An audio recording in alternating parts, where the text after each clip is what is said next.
Hey everybody, welcome to TIW Podcast. I'm Eric, and today I watched AEW Dynamite Episode 2, which was broadcast on October 9th, 2019, and NWA Powerrr Episode number 1, which was broadcast the night before, I believe over on YouTube, and maybe some other places as well. I really enjoyed that show. AEW is good as well. I did not pay the best attention to it as I was trying to knock out some missions in Borderlands to get caught up ever so slightly closer to being caught up to be able to join in on some games with Tom and Mary at some point. I talked about this in the previous episode as I was recording that episode while I was installing the game. But realized it's going to take a lot of playing. I was about to say a lot of work, but it's playing. I only got up to like level 6 so far, I think, and they're over there at level 44, 45, 46, something like that. As I was playing, I was getting notifications of all the achievements they were achieving. And I'll get a little bit close. I'm not going to get caught up with them, but I think I'll be able to get at least close enough that I'm not a detriment to the experience. But at the very least, I'll join in with some on some of the chats and stuff before I'm up to par. But anyway, let's talk about these episodes real quick. So like I said, I wasn't paying the best attention to these, but there's lots of good stuff throughout the show, lots of great moves and stuff like that. And yeah, I am excited for I think is it a championship match? A match that was determined by the opponent for Chris Jericho next week was determined by a match this week. So I am very excited for that match. And I also get excited to see Kenny versus Moxley, which I believe is happening at Full Gear. I decided that I'm not going to go to Full Gear, see it in person. Maybe I'll change my mind again. I don't know. But I thought it was a little bit more responsible to use those plane ticket funds to instead go to the thing with the thing to a convention a week later in Las Vegas. So yeah, it's in November, so I figure there's a chance there could be snow. Driving from here to Las Vegas, it is only like 760 miles or something like that. Maybe more than that, maybe like 800 something. But it's crossing the Rocky Mountains to get there. So it's a lot better to do that by airplane than on the road. But on wheels. On foot. Not on foot. But on the ground. The very, very steep and snowy ground. It's supposed to snow here in the next couple of hours. I'm recording this about 1:30 a.m. 2:30 a.m. I was way off on that. The forecast, when I looked at it earlier today, said 3 a.m. that would start snowing, but maybe it has changed since then. I'm excited for that. It is so cold outside. I forgot how cold it's going to be when I went to go get some groceries, and so I made it quick. Made it as quick as I could. In addition to getting the groceries, I also got, like I said, I got Borderlands 3 for PlayStation 4, even though I already have it for Xbox One, just so I can play with them, because they only have PS4, and my cousins, Tom and Mary, and they, let's see, what was I saying? While I was there, I also got a power bank. I think I mentioned that already. And I did mention all of these things.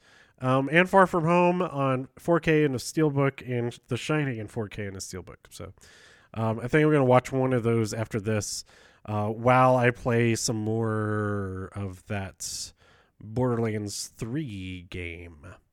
I think I might bust out my small 4K screen and get that going for that. Like, let's see if that's a better experience. I don't know. Maybe, or maybe I'll have the movie playing that. I don't know. Anyway, so let's talk about the specific matches. There were only like a couple of specific moments that I took notes on. So we open up with the Young Bucks versus Private Party. This is one of the tag team tournament matches. And Private Party won that match. The Young Bucks were flabbergasted. They couldn't believe it. Jericho came out with his friends and he announced that they are called the Inner Circle. And he also put an end to the We the People chants, saying it was bad creative and all that kind of thing. All right. Okay, cool. Jimmy Havoc versus Darby Allin. This match was determined who will fight Chris Jericho next week. And that winner of this match was Darby Allin with that coffin drop. Is coffin drop? Coffee drop. Cough drops. Coffin drop. Yeah. I think. Oh wait. Darby Allin and Orange Cassidy and Kenny Omega, I'd say, are my favorite three, and Pac. Favorite four people in AEW total. So it was great to see him on the show itself. We also got just a really funny little bit with Orange Cassidy after an interview, as part of an interview with Best Friends. He was just like sitting there behind him and gave him that half thumbs up thing. I forget what part. I didn't write down when that happened. I didn't write down that it happened, and therefore I also didn't write down when it happened. But it happened at some point throughout the episode. Then we had a women's tag team match. Emi Sakura and Bea Priestley went up against Riho and Britt Baker. Britt Baker won the match by shoving her hand in Emi Sakura's mouth. So there you go. There you go. That doesn't seem like a proper dental procedure. I don't think that was helping her teeth at all. Then we had Moxley versus Spears. John Moxley versus Sean Spears. Moxley won this match. Pac was on commentary throughout the whole thing. That was my favorite part of this match, was him just being belligerent, angry that all these other people are getting title opportunities, whereas he doesn't get one yet, it would seem. So let's see what happened after. Kenny Omega came out after this match, holding a barbed wire bat and a barbed wire broom. He throws a barbed wire bat over to Kenny Omega as if to say, let's do this thing. And as they're staring each other down, Pac attacks Kenny Omega from behind. And so oh man, that's going to be, I mean, we already saw them fight, which is awesome. That was the best. That was my favorite match, I think. Was it my favorite? I'm pretty sure that was my favorite match of All Out. But yeah, him in the mix with these. Yeah, I'm excited for anything involving Pac or Kenny Omega, and this had two of the three elements of this were them too, so that's great. And then our main event was Dustin Rhodes and Hangman Page versus Chris Jericho and Sammy Guevara. Chris Jericho got the win. I think he got the win on Dustin. I don't remember. But there's a big old brawl. More and more people came out. Everybody fighting off each other, and then I was kind of like, okay, this stuff happened last week. It's fine, whatever. And then Darby Allin comes rolling down the entrance ramp on a skateboard and attacks Chris Jericho, and that was really great. So that one moment, and then his match earlier, that really made this whole episode for me. So I enjoyed that a lot. Yeah, I'd say overall, I was more. I'm just not as invested in as many people in AEW as NXT right now. That might change at some point. I don't know, but as long as there's a Rhea Ripley or a Dakota Kai, and especially if there's both of them in one episode, that's gonna be my favorite episode of the week. Anyway, so until I get to know all these people more, um, I don't see myself being as invested in this show as I am in NXT. Okay, so I did like it. It was good. It was good. And I will continue watching next week. I was really worried for a second there because I thought my DVR did miss recording it, but luckily on AT&T TV now, or whatever it's called, it's on at least the package, the level that I have, which includes TNT. It had the episodes available on demand, not as DVR, not in my DVR storage space. So that was a relief. I was worried, I guess I'm not going to watch this show ever. But it was right there on its own page. So it was fine. So then I went over to YouTube, thought I'd check out NWA Powerrr episode 1. This show is presented and put together just like an 80s or even early 90s wrestling program, like really old school graphics. It's all in one set. They have one area that's where the announcers are, one area where the interviewer is that has like an actual built set part of it, and then the ring there, and then a small studio. It's great. I like it. We open up with Nick Aldis interview promo, talking about how he's paid for all of everything that he has with professional wrestling. It was a pretty cool promo. And the first match of the night was the Dawsons versus Sal Rinauro and Billy Buck. Billy Buck? Billy Buck. I think it's a Buck. I can't read my handwriting very well. The Dawsons win, and they pronounce that they're here to fight everybody. And they will fight everybody, and they're pretty fun to watch. We had a quick commercial from Austin Idol's Universal Wrestling College. It says, "Forget that grind, learn wrestling." Or that's not. I don't think that's how his voice sounded, but that's what my voice sounded like just then. We had an Eli Drake promo before he has a match against Caleb Conley. I really need to slow down my writing so I can finish individual letters correctly. But Eli wins that match. Then as they're trying to get things going on to the next thing, but Josephus comes out demanding to see Tim Storm. Is bring me Tim Storm right now. That's not his voice either, but you know.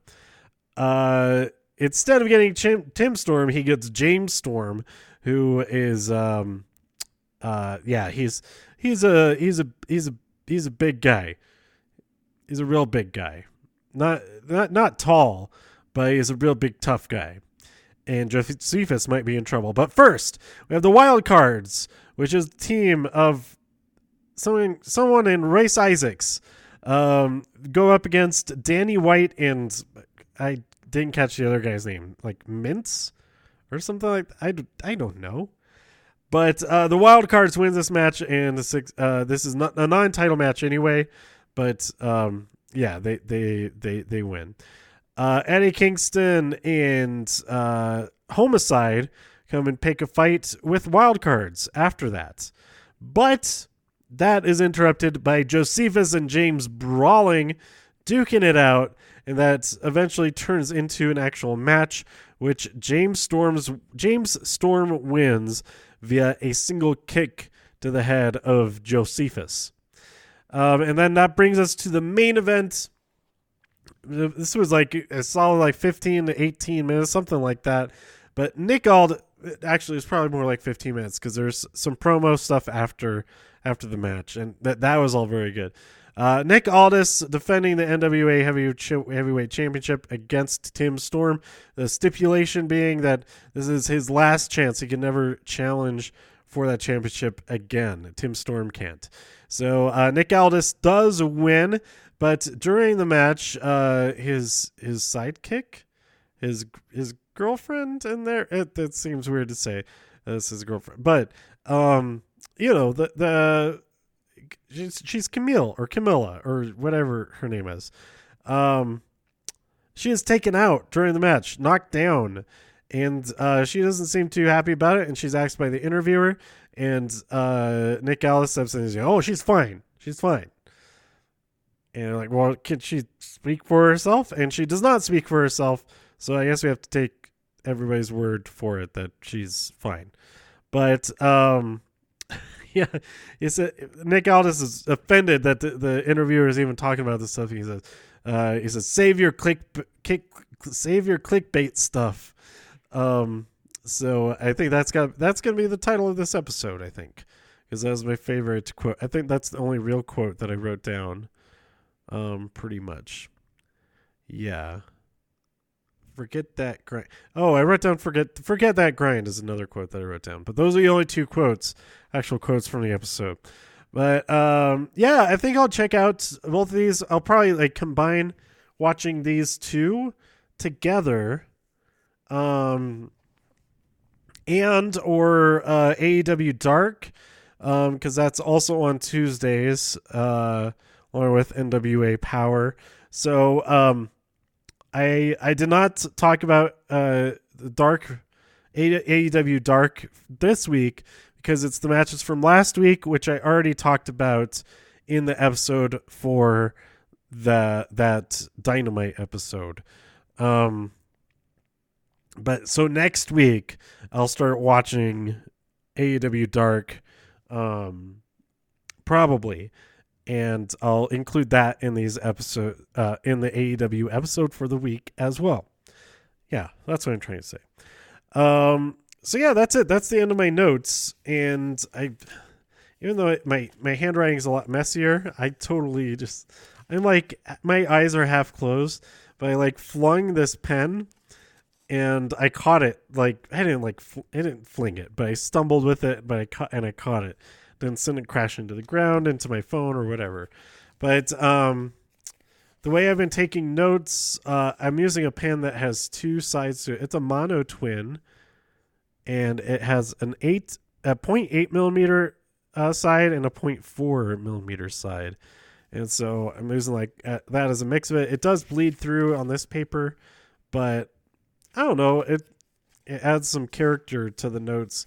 Even though I like throw away the notes once I get through like 50 pages of stuff because I never use them again. I don't refer back to the notes after I record the episodes. They're for recording the episodes, not for later.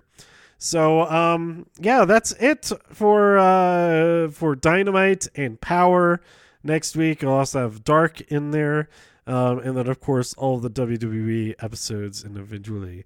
So stay tuned for all of that. Let me know what you thought about these two episodes of wrestling television by tweeting me at TIW Podcast.